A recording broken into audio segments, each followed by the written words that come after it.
And I said, this is for a podcast. And he asked me about the podcast and about relationships. And he goes, isn't it just so much easier to be by yourself? And I said, it sure is. But there's just so much more goodness, yumminess that comes when you are really serving the part of you that's really wired to connect with other beings. Because it is. I said, look, I've been in a divine relationship with myself for the past 4 years, but there's not a sense for me that I'm lacking a romantic relationship, but there's now a sense, a pull for me to expand and grow. Welcome, beautiful beings, to season 2 of the Cosmic Love Antenna podcast with your host, Harrison Ma. This podcast sets the loving intention of creating the mystical space needed to pull back the layers restricting health, alignment, and love. Now let's walk you home to your cosmic spiritual heart space. Before we continue this beautiful chat today, wonderful souls, I need to jump in here to share something really exciting. If you've been following these episodes or you've been following me on social media, you know that I am in the process of releasing my first book, Your Cosmic Love Antenna, Define, Embody, and Emit Your Unique Frequency of Love. And at the time of this episode release, pre-orders are now open. If you have been pulled to this show, if you're looking to understand the what, the how, and the why of love, if you're looking to apply some of the tools connected to your chakras, inner child, releasing religious trauma, ancestral healing, emotional release, and so much more, then this beautiful expression from my heart to yours is for you. If you are looking to channel more of your unique gifts and the divine frequency that you are, these pages will open all of this up. And if you're interested, all you need to do is go to cosmicloveantenna.com. That's cosmicloveantenna.com. And you can pre-order this book right now. If you pre-order, click on that link, put in your email, you're going to get access to some special gifts that I'm only offering to those who get in before I release it fully. These gifts are going to be some more channeled meditations, activations, and some other surprises from my heart to yours. So head over to cosmicloveantenna.com, pre-order this beautiful expression, and I can't wait to hear how it shifts your life. If you're listening to this after pre-order sales, that same link can be also used to go to the direct purchase link. Sending love, and I hope you enjoyed the rest of this episode today. Good morning, evening, afternoon, magical loving beings. Welcome back to the show. Welcome back to another deep dive, spiritual, loving, and romantic conversation today on all things cosmic love. Today's theme being divine relationships, partnerships, and love itself. I have a beautiful soul and guest to introduce to you in a moment and have a dance around within these themes. But as always, setting a bit of a loving foundation here as we begin this chat. If you're joining today live on Facebook, LinkedIn, or YouTube, please remember you can leave your comments, your questions, and anything that bubbles up within the chat. Ozzy and I will be having, and we'd love to add you into the conversation. If you want to join these chats in the future, you can join the Cosmic Love Antenna Facebook group and become a part of the tribe. And if you get some value out of this today, if you're listening to the podcast, please share this out far and wide with a lover, a family member, or a friend that you think it can awaken some loving insights in their heart today. Speaking of beautiful, loving insights, I have the divine Ozzy Osbourne on the chat, on the show, in the conversation today. Ozzy is a love and relationship practitioner. And I want to just read you a bit of her bio because I think it highlights why I'm so excited to have this conversation. Ozzy supports individuals and couples in embodying their humanness so they be the love they want to see. And within this beautiful little basket today, Ozzy and I are going to chat about what it means to have a divine relationship, to what it means to be that love that you want to see. What are the barriers of past disconnection? Why is communication and honesty so important? What is projection? I'm sure we're going to speak about the inner child and so much more. Ozzy, welcome to the Cosmic Love Antenna, my friend. Thank you for having me. Good to be here. I was commenting for people watching live on YouTube and Facebook. You have a beautiful setup and your voice sounds super crispy. And other than the fact that that's just very pleasant, I think in many ways what it does is it helps us hear your heart a lot deeper. I'm wondering, and maybe we can start with this, Ozzy. What is the role in your experience of the voice in helping us to expand deeper into a divine and loving relationship or partnership? Why is authentic communication? Why is honest communication powerful in starting to build a loving relationship? Okay, that's great. Such a good question.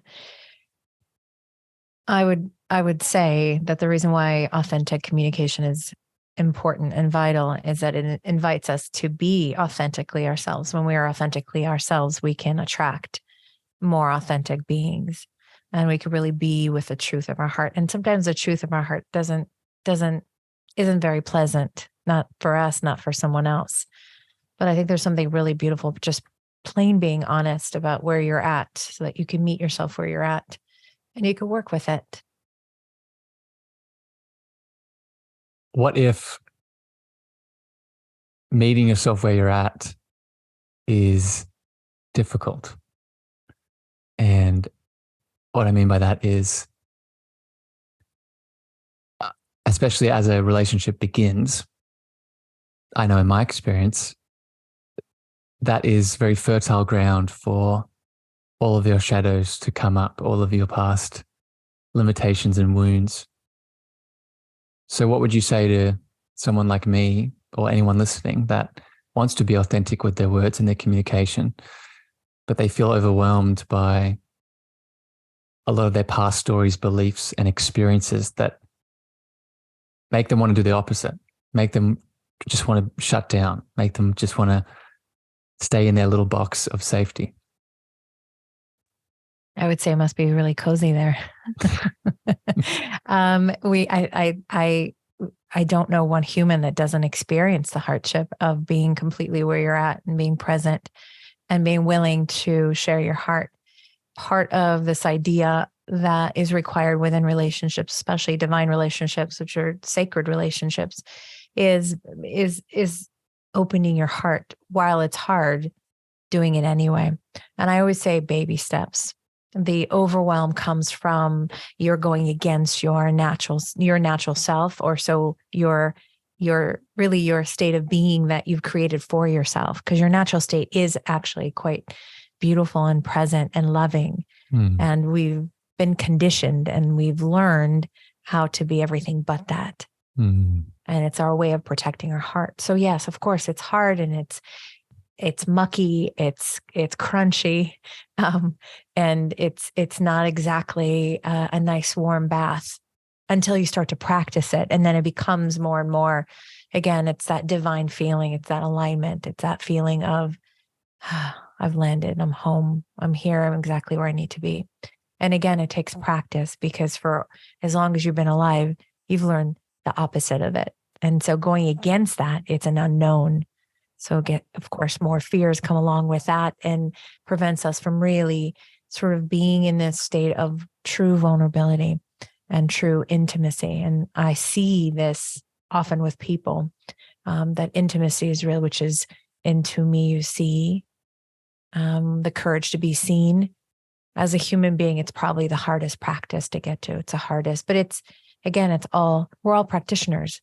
So if we could just learn, I don't like to use the word just, if we can learn to practice a little bit of that every single day, and what that might look like, I would imagine that'd be your next question. Well, what would that look like? How can I practice it?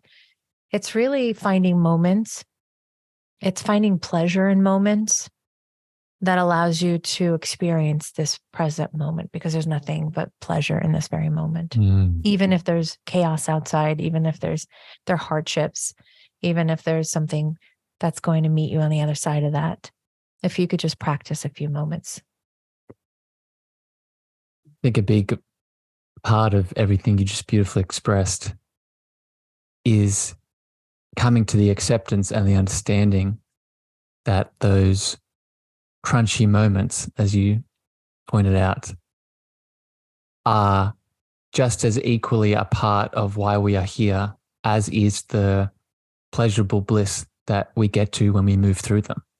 I think a part of that loving journey back to self is understanding that the shadows, the pain, the trauma, the beliefs, the stories, they aren't a means to an end. They are the end. They are I'll say it from this angle, and I would love to get your reflections on this.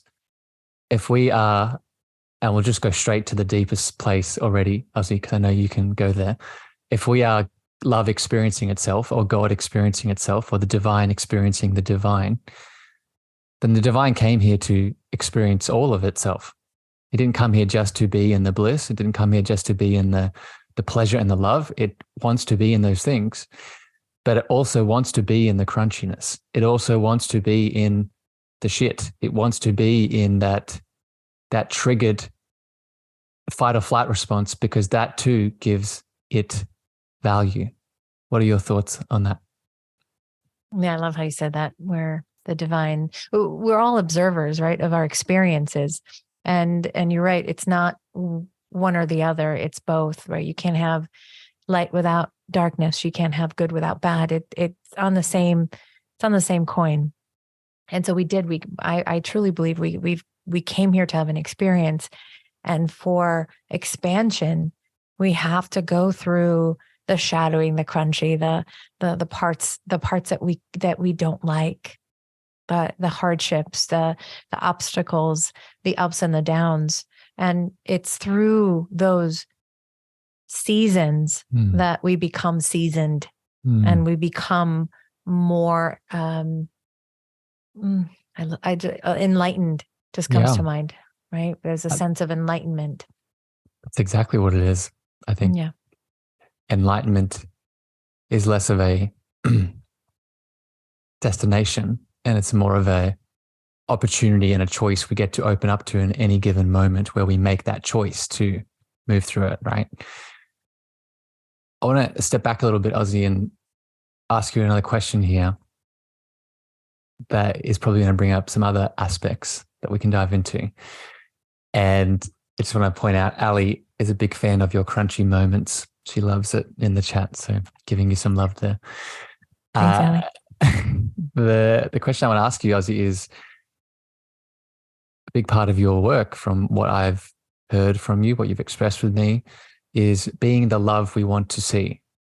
Being that, let's use the divine relationship or the divine partnership. If I'm wanting to bring that into my existence, one of the first steps, if not the first step, is doing this, being what we want in the partner we desire to attract.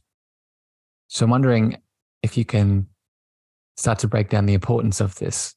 Why not just, I'll be devil's advocate, why not just go out into the world and find the person and force it, rather than doing my own inner work? Well, anytime there's force, there is resistance. And when there's resistance, you're going against something that's really supposed to be more in flow, right? It's the opposite of flow. And it brings on more resistance. Resistance begets more resistance. So I truly, truly believe that when you can sit in stillness and recognize what it is that you truly, truly desire in yourself, in your life, in your partner, in your experiences, in your adventures, whatever it might be, it's exactly it for you. It's different than what it is for you, what it is for me, what it is for everyone else. It is what your heart desires. And the only way to really listen to the heart is to be in stillness and to ask questions and to just listen, just to really listen to your heart. What are you being pulled towards? And then get more of that.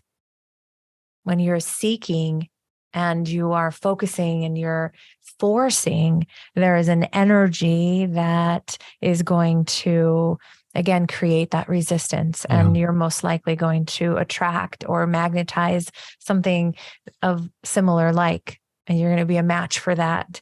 And then you're going to get frustrated, and then you're going to be mad at the whole world of dating. And then the external world will be on the hook for all of it. And so it's really, this is a personal journey. This is not a journey of seeking, as you said, it's not a destination. It really is. And yes, you could put yourself out there and just say, okay, here I am, come date me. And you'll have your lessons, and you will have your moments and your season, and it'll most likely give you information about yourself if you're aware and awake to it. And if you're willing to receive it, you can grow with it. The opposite of that, which is what most people tend to do, is they use it, or they make the external world the enemy. And then they make themselves their ego, right? Because a divine relationship is not with ego, it's all heart. And so it really creates an enemy out of dating or men or women or whatever you want to, whatever you want to blame or shame or be in judgment of. And really all the external is a mirror and a reflection of what's really happening inside. So you could either use it as information and say, okay, this is what I don't want. This doesn't work for me. This doesn't light me up. Because again, going back to the meaning of divine relationship to me feels expansive. It feels open. It feels light. It feels yummy. It feels, I have goosebumps thinking about it. And it's all those things, Ozzy, because it's you with you, right? We talked about it a second ago. When you attract in this divine partnership or this divine dynamic, ultimately, part of this, and I don't want to say goal, because goal also is mind-based and ego-based, but let's say the intention here of this relationship is for you to be with another you, to be with you in its fullest expression. And this is actually, let's go here now. I didn't plan to talk about this, but I want to get your opinion on this. In my opinion, the most divine partnerships or the most divine relationships are ones where you are dating yourself, are ones where you are loving yourself. In many ways, I think the deepest form of love for someone else is you recognizing either that which you love in you that is in them, or that which you are trying to become that is also in them. So do you agree with this, Ozzy? Do you agree with this, or do you have a different thought? Yes. However, I see too many people rely on it as a crutch to not connect and not create, because the object or the intention of relationships is it's an opportunity for growth, and we are hardwired for connection. So yes, the most divine relationship you can have is the one with yourself and the higher source, whatever it is for you. Yes, it is. And then your relationship with another divine being is that much more powerful. And it's really there for you to create and for you to share this love with the rest of the world. That's how I see and how I view those types of relationships. I don't think that, because yes, we can, I was just having this conversation today with, when I went to purchase this equipment for my podcasting, the guy asked me about, right, you're the first person I get to, you're popping the cherry. And I said, this is for a podcast. And he asked me about the podcast and about relationships. And he goes, isn't it just so much easier to be by yourself? And I said, it sure is. but there's just so much more goodness, yumminess that comes when you are really serving the part of you that's really wired to connect with other beings. Because it is. I said, look, I've been in a divine relationship with myself for the past 4 years, but there's not a sense for me that I'm lacking a romantic relationship, but there's now a sense, a pull for me to expand and grow. Yeah. So I love this. Let's hit on this point here, Leslie, because this is very significant. This difference that you're highlighting, and I want to make sure people hear it.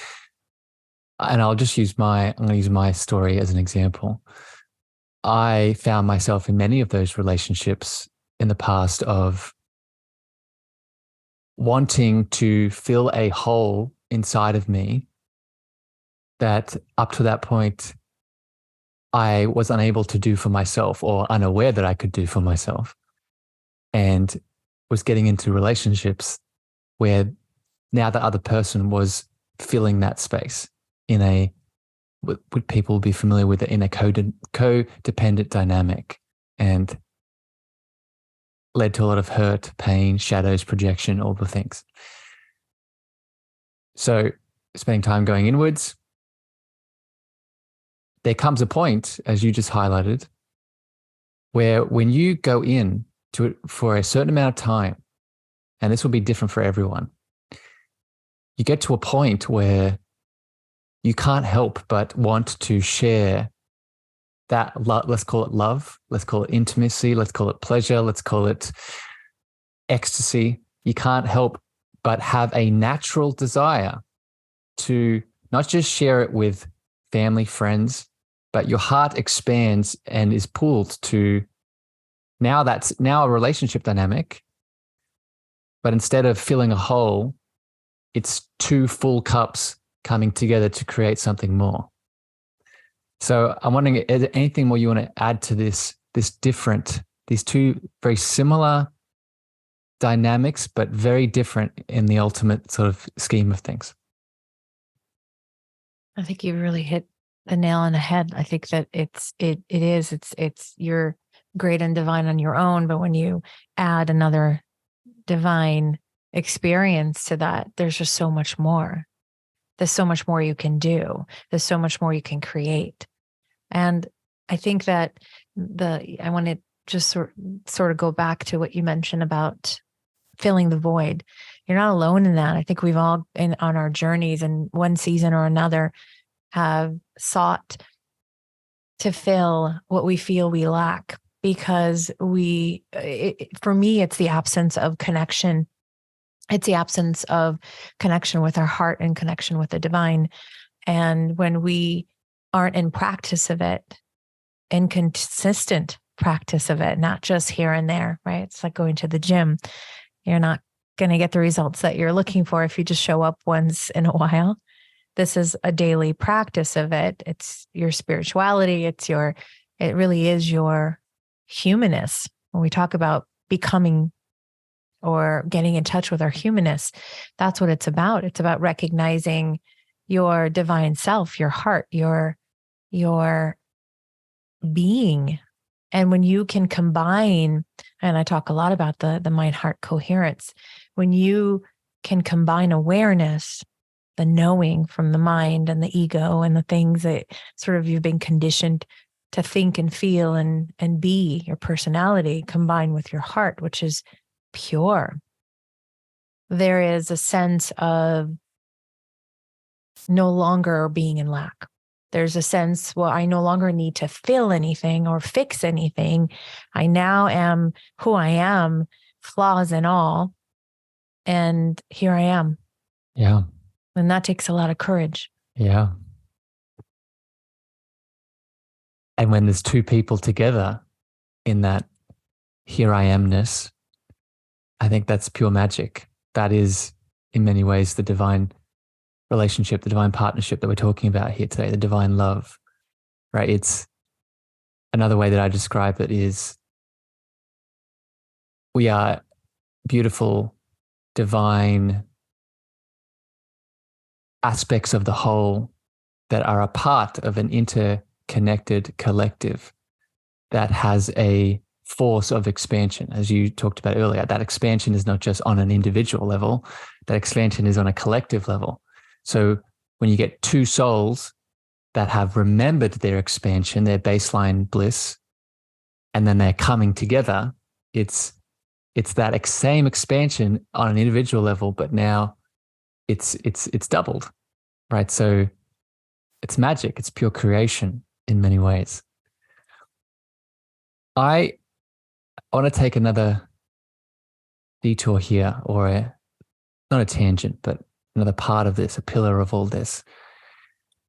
In our pre-chat, my lovely friend, we were talking about some of these shadows that come up from the past and barriers and elements of past disconnection. And you referenced a term called having an exit door, two people with an exit door, when you come together. I'm wondering if you could explain, what does this mean? And maybe what can we do to overcome this exit door? Well, the exit door I was describing was when I work with couples. One of the things that I really encourage them to do is to notice where the exit doors are and seal the container as tight as you can get it, because you don't want to leak out any energy or have in the back of your mind this out of an experience. Now, of course, this doesn't apply to if you're in a relationship that's causing harm to you or anyone else. That's different. I'm talking about two divine souls meeting and having an experience together. Having a back door oftentimes means that I am ready to leave whenever we're in conflict, or whenever there's hardships, or whenever I'm in judgment, or for some people, whenever they're on their menstrual cycle, whatever it means, right? Then I hear that a lot, where you turn to that. Well, then I'm just going to leave. Then you probably don't even want to be with me.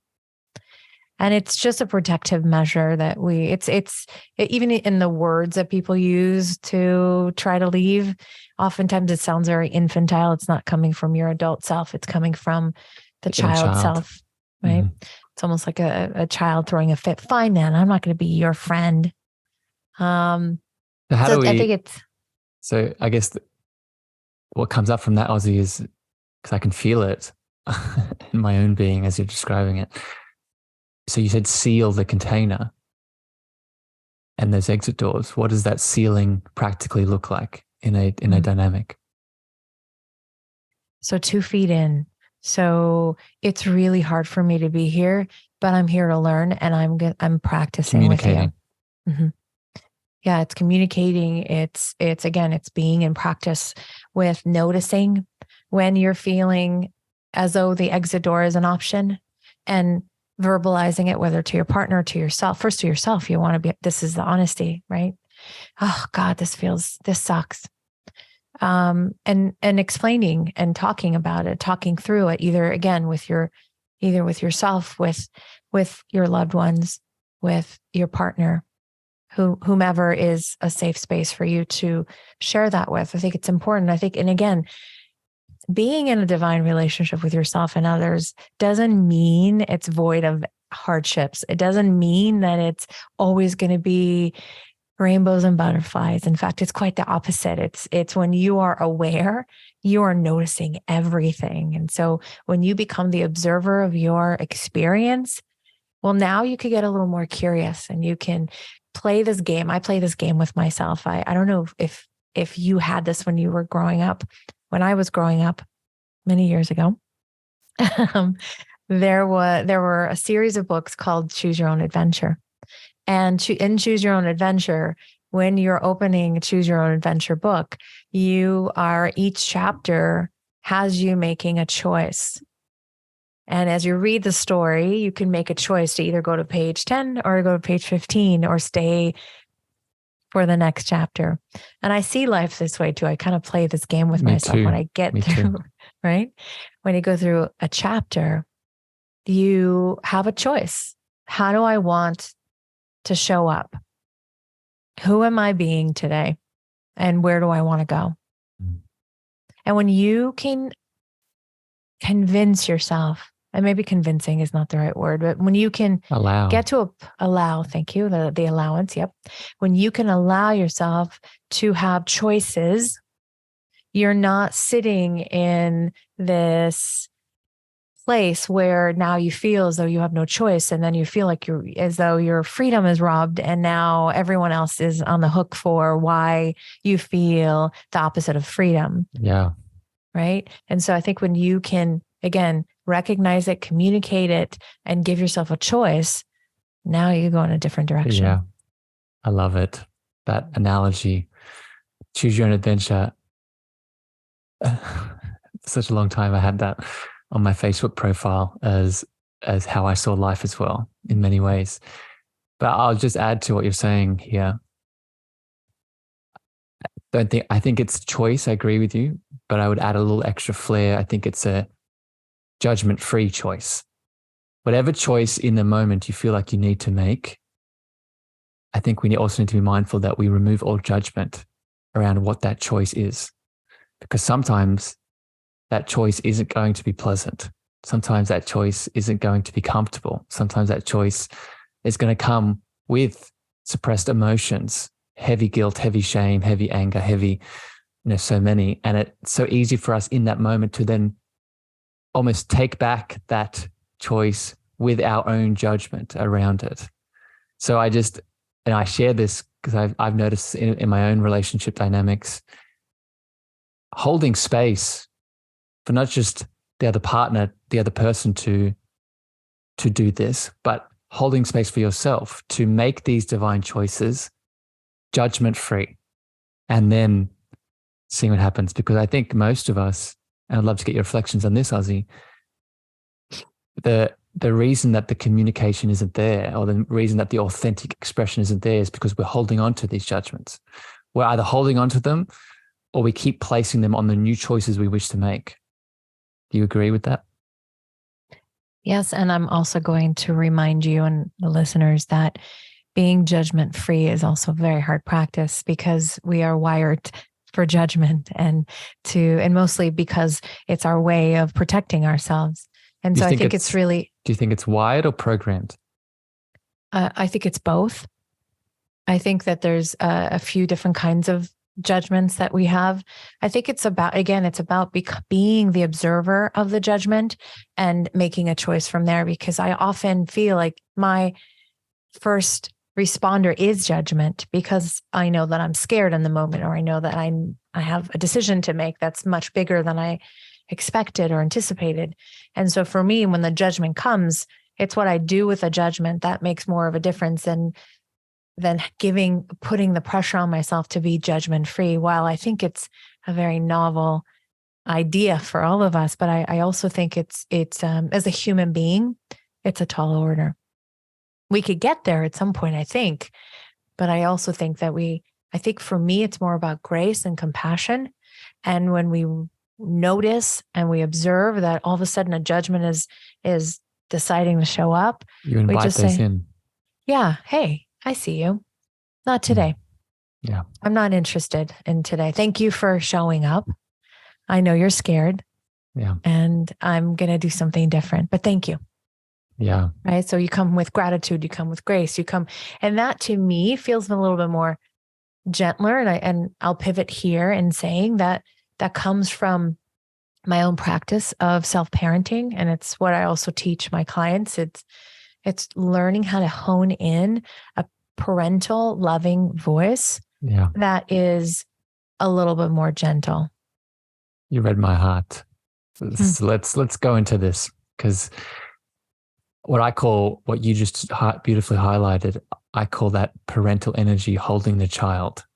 Each time that aspect comes up, and it's not just judgment, all of the shadows that come up, I refer to it as holding the child. You hold this aspect of you as if you would hold an actual physical child that is in pain and harm.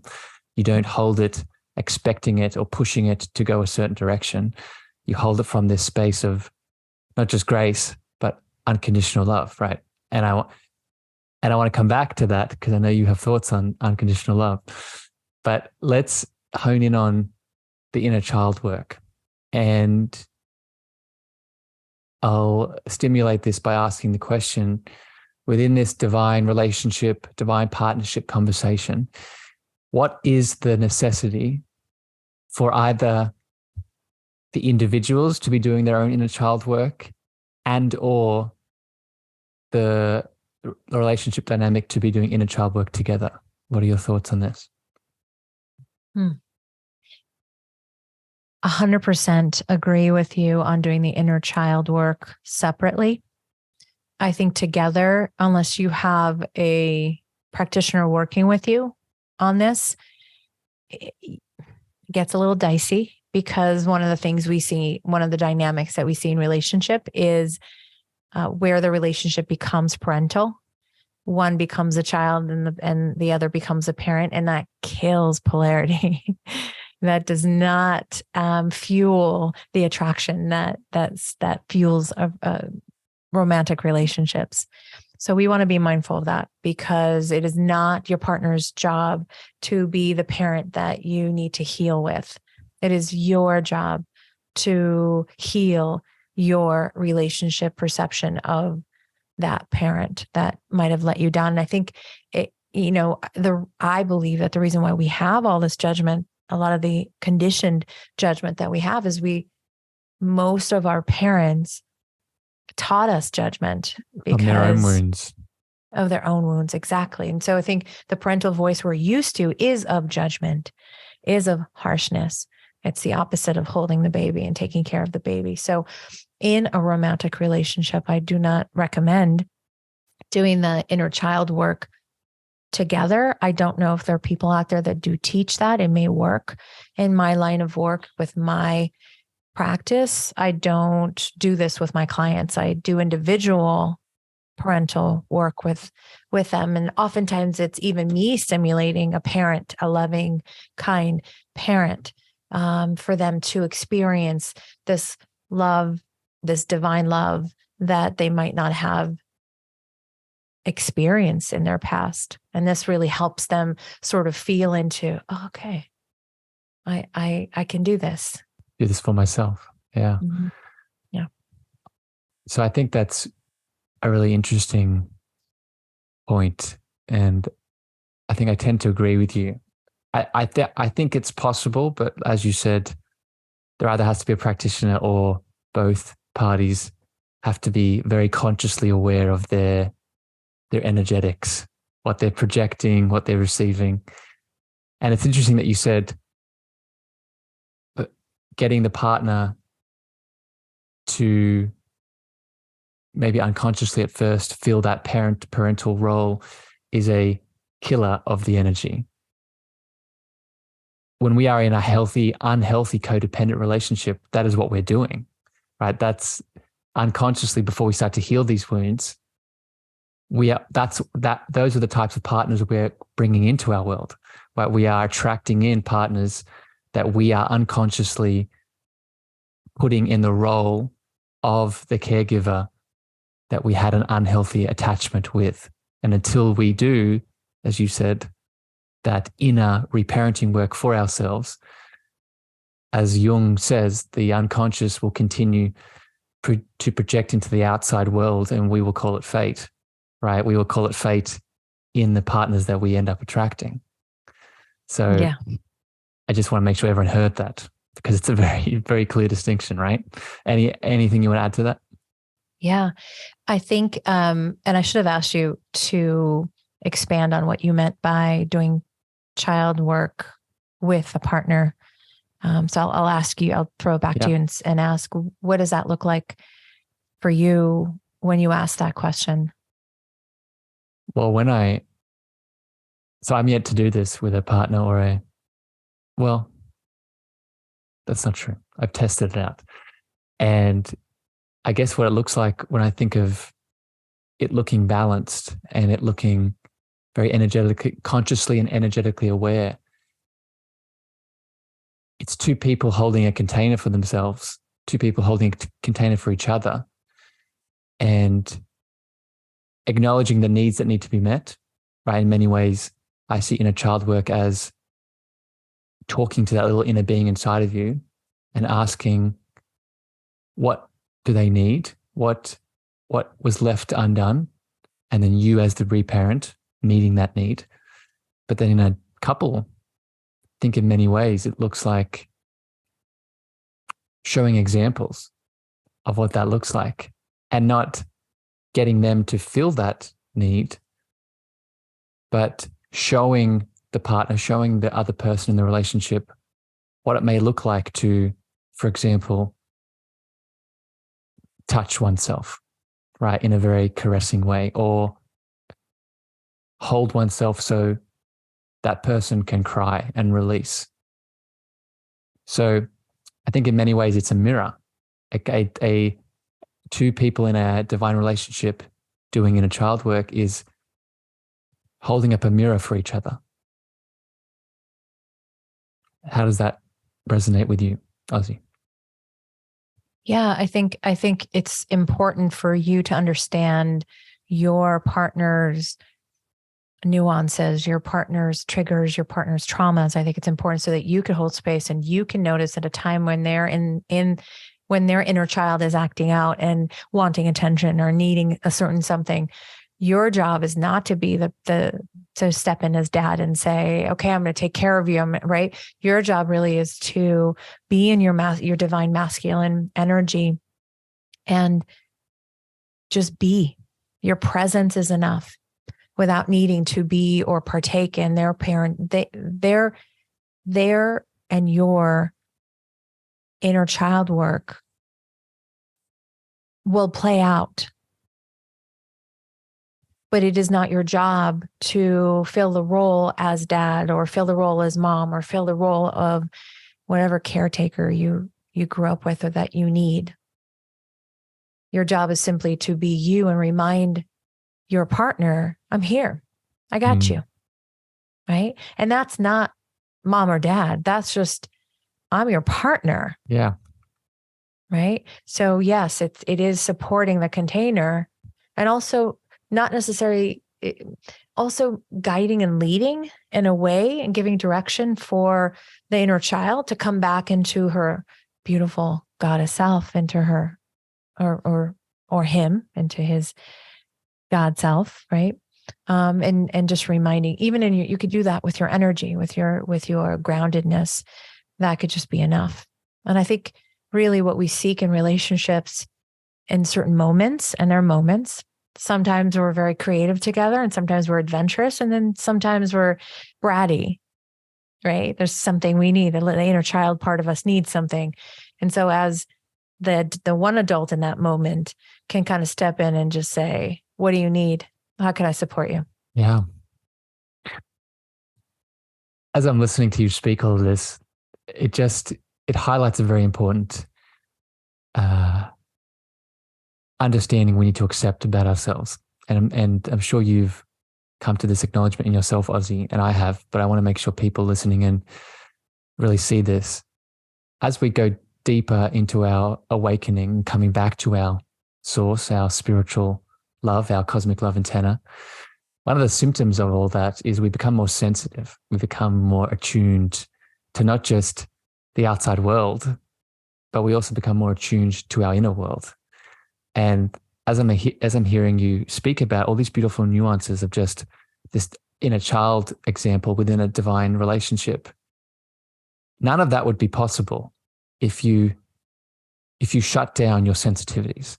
If you, and I'll get your thoughts on this, if you go with the dogma and the belief that being sensitive is a weakness, or being emotional is too much, or being, the one that I heard growing up, being a man, if you are sensitive and expressing your feminine feelings, that is a weakness, that is unmanly. So more of a comment, but I'm wondering, what are your thoughts on this sensitivity playing a role in understanding the nuances of this divine partnership? Yeah, I think that we all have habits. It's not who we really are, the sensitive part of us. We all have that. Like I said, the bratty part of us, the wise part of us. or many different fragments and parts of us that we've been conditioned to be in order to survive this world. And so we learn at a very young age through conditioning, through our environment, through our parents, caregivers, schools, whatever environment we are in, immersed in. We take on other people's beliefs and other people's fears as though it's our own, and we make it our identity. And so the work is really about, first of all, knowing that the external world is just, it's a matrix. It's just your projected minutia, whatever. Consciousness state. Consciousness. Yeah. And so we simply focus on that. And not really focus on and sort of going internal and healing and being with the internal and all parts of yourself. I think I just went in a completely different direction, didn't I? Oh. No, you're good, Ozzy. I guess the point I'm trying to highlight for everyone, and you are expanding on it, is, again, we keep coming back to this theme of embracing and accepting all of yourself. Right. And that is really a gateway back. But speaking of that, I want to throw in this point here. And I'm not sure if you have worked with couples that have had this experience, but we'll see. And I want to get your thoughts either way. In my experience, in my upbringing, I experienced sexual trauma. And I know many people tuning to this show have had their own story of that. And sexual trauma manifests in many ways. But I've noticed in my journey, in my relationships, especially the ones that I want to be divine and create divine connection around, intimacy around, sexual trauma, any kind of trauma, but specifically sexual trauma tends to come up and play a role, especially in relationship to guilt, shame, and sexual pleasure. So I'm wondering, what are some of your thoughts, Ozzy, either personally or maybe in some of the work that you've done? How does one start to move through this on the road back to a divine relationship and divine partnership? Well, first, I want to extend my deepest sorries to you for having to experience that. That is just awful. And I'm sorry that you had to go through that. And anyone else that's listening that might have experienced that, any sort of trauma, that especially sexual trauma, that really taps into where our deepest, most pleasurable experiences get to come from, right? I mean, there's so much creation when you're talking about that part of your body, that chakra, right? And when it's been injured, we tend to take on other aspects. And like you mentioned, shame and guilt and more self-inflicted pain and thoughts, right? Just these thoughts that really expand more of that trauma and keep us that small, keep us that, right? Because most sexual trauma creates and leaves behind a sense of victimhood, a sense of innocence robbed. And so I think the first thing is to really work on forgiveness, forgiveness of self. Yeah, big one. And then forgiveness of any perpetrators. Because when we can practice a really true practice of forgiveness, it's really about the letting go.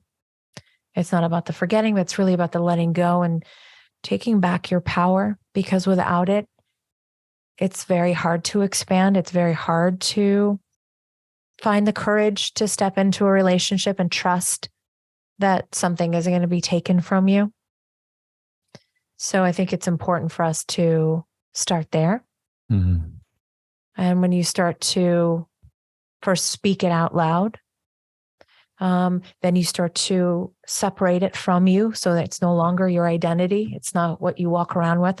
You're not wearing that badge of, hey, I'm a sexual victim, or I'm a victim of sexual abuse. Now it's more about, I went through that and I carried a lot of shame around it, and I'm ready to let that go. And I'm ready to take back my power, and I'm ready to really see myself in a different light. And I'm ready to see the rest of the world from a different light. And I'm no longer going to allow anyone or anything to take anything from me. I now have a choice. I'm an adult. And so I think if you could begin there, then that could be a wise first choice, if that feels good to you. Personally, I just want to love on you, my friend, for such a compassionate and love-infused response to that. I thought that was beautiful, and I could really feel it in my heart as you were expressing that. I would add a piece to this, and I think everything you said is a foundation. But I want to add a potentially controversial aspect to this. And if people are reading my new book, I talk about this in my book, and I share my experience. And one of the reasons I shared my experience is for what I'm about to say. One of the ways we take our power back from that situation, from that abuse, from that pain, is remembering, and we've already spoken about this today, that the external world, not just our relationships, but the external world full stop, is a mirror for that which needs to be seen internally. And what I'm getting at here is, and this is the controversial component, that abuse, and I'll just speak from my own experience and how I moved through it. That abuse, that experience, that event, there was something there. There was something in it. It didn't just happen to me, it happened for me. And part of shifting out of the victim, as you beautifully highlighted, is starting to see that, not just in these traumatic events, but in all events. Right? There is always a seed of treasure, or as Joseph Campbell says, the cave that we fear to enter holds the treasures that we seek. So that cave of trauma and sexual pain holds a seed of treasure that we're not seeing. And this is what I'd love to get your views on. It is up to us to venture into that cave. No one else is going to do it for us. No one else. We can hire as many coaches, as many healers, as many doctors, as many practitioners to quote unquote heal us. But none of that will change unless you make the choice. And it may come from being supported by someone else, but ultimately it is your choice to go into that cave to pull out that treasure. What are your thoughts on this, Ozzy? I love that. I love that quote.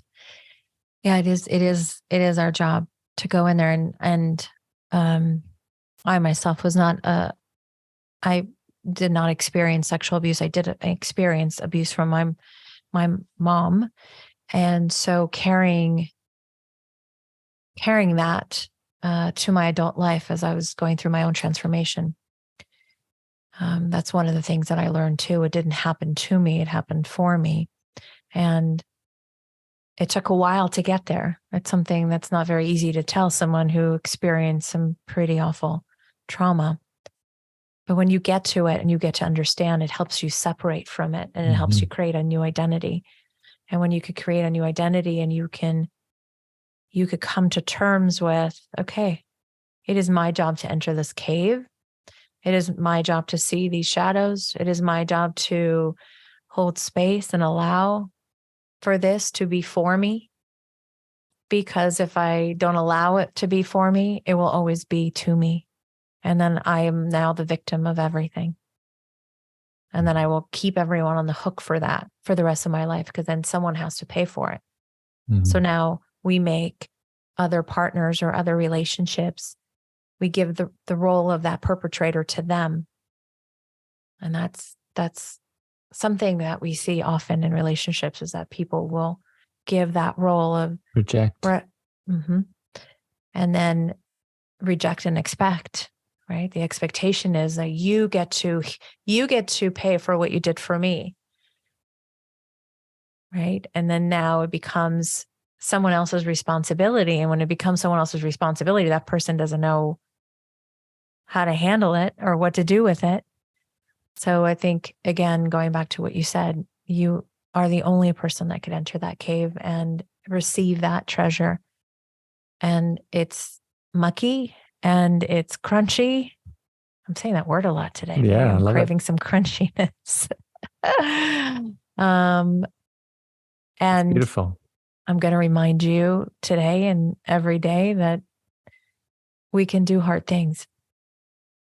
We've done them before and we've survived every single one of them. And I think knowing that can really support us in those moments, those seasons that feel so what's the word I'm looking for? Tumultuous. Yeah. Talk about this. Helpless works. I could talk about this all day with you, Ozzy. And I think you're a beautiful advocate for this kind of work. I want to just highlight Jenna for popping into the Facebook chat. Happy that the quote, the external world is a mirror of that which needs to be seen internally. Happy it resonated, my friend. I have a few more questions here for you, Ozzy, before I let you go. And this next one, I'll see. I don't know where I'm going to land on this, but it definitely brought up something when we spoke about it earlier in our pre-chat, and I want to hear you expand on it beautifully. A big part of this divine conversation and finding partnership and relationship is really understanding the balance between conditional and unconditional love. And a big part of this show is really talking about this dynamic. And I'll put an episode in the show notes for people tuning in. I did an episode breaking down the difference and the need for both, in my opinion, conditional and unconditional. But Ozzy, correct me if I'm wrong, but you have the opinion, and I'll quote you here, of, I don't believe that there is an unconditional for the human experience. So I'm wondering if you could expand on this and what you mean by this. Yeah, I think it's a noble dream. I think we are wired for conditions. We deal with conditions. I'm not saying it's good to be in conditions. I think it's actually makes things even that much harder. Relationships become much harder when we have all these conditions and we're so set in our ways. I think we need to learn more resilience and flexibility with our conditions so that boundaries are conditions, right? And boundaries are wonderful for us. But I think that I think it's the same thing as maybe this expectation of altruism. I think there's always going to be a part of us that's going to be somewhat conditional and somewhat. So I almost feel it's unattainable. I think we just get to start step by step, maybe walking towards an unconditional life. But it's the same thing as we say that and I'm so happy that I'm hearing a lot of this more and more now, is that you don't always have to be positive. You don't always have to be loving. You don't always have to be anything other than what you are in this moment. And so I think it goes to say you don't always have to be unconditional. I think sometimes maybe conditions need to enter in. And so this idea of this unconditional love, I'm going to challenge it. I think if in a perfect world, God, wouldn't that be nice? But even as much as I try to be in the unconditional, there's always that condition like flipping creeps in, says hello. So I really think it's about what do we do when the conditions come in, and can we ask the conditions some questions, and can we see how flexible the conditions can be so that I can actually experience love and I could open my heart wide open so that I can receive. And so I think that's why I said to you, I don't think it really exists. Again, same thing as altruism. Does altruism really exist? Yeah. So I'm going to respond in this way to this, Ozzy, and I'm going to compassionately push back to this, because I would actually say, even in this conversation today, you've you've shown an example of how the human can be unconditional. But I'll come back to that because I want to explain how I see this. And in the episode I did on this topic, this was my main point. It's not an or conversation. It's an and conversation. In this human experience, we are conditional and we are unconditional. Another way of describing it is we are a eternal spiritual being having a messy human experience. How would you describe that eternal spiritual being? It is made of pure unconditional love. How would you describe that messy human being? It is made of a lot of lovely and messy conditions. So in many ways, that's probably the simplest way I would describe it. Is it's always a dance between both. It's a dance between the conditions of the human that needs to have 8 hours of sleep tonight, because if he doesn't, tomorrow he's going to be cranky in that divine relationship that he loves. But then this is what I was talking about before when I said you gave an example of when the human is unconditional. When we hold the child, when we talked about holding the child today, both an internal aspect or an actual physical child, what is the frequency of love that parent is showing that child? It's unconditional in many ways. It's one of that divine, that messy human tapping into their divine state of unconditional love. So this, I think, and this is just my experience, my views on it, but I think this is obtainable. I think this, if we can see it rather than it's not one or the other, but a beautiful cosmic dance between what is needed and what is not in any given moment, I think that's the conversation. What are your thoughts, my friend? I agree. Yes. When we first were talking about the unconditional, I thought that there was sort of this goal that we want to obtain at some point and as to always be. But I agree with you. It's both and. There are moments like we can't always be, and maybe I should have added to what I said that it's both unconditional and conditional in sort of mix in together. It's both messy and beautiful. It's both loving and void of love. It's the human experience. It's messy and it's also very loving. And I agree with you. I thank you for shedding light on that in that way, because it 100% makes sense. Yeah, I'm on board. And I share it because it's what's illuminated me, right? When I've held that same confusion around it. So, yeah. And I also bet that it also helps moments where you're feeling unconditional. Now you're feeling guilty of when you're feeling conditional or in judgment, and you notice yourself doing that. So now you're feeling guilty and you're shaming yourself. It can also help to just say, wait a minute, I'm just having one moment of being conditional or one moment of being in judgment. Can I give myself some grace here? Yes. And then you can return back to a different state of being. That's all it is. It's just a state of being. Nailed it. Yeah.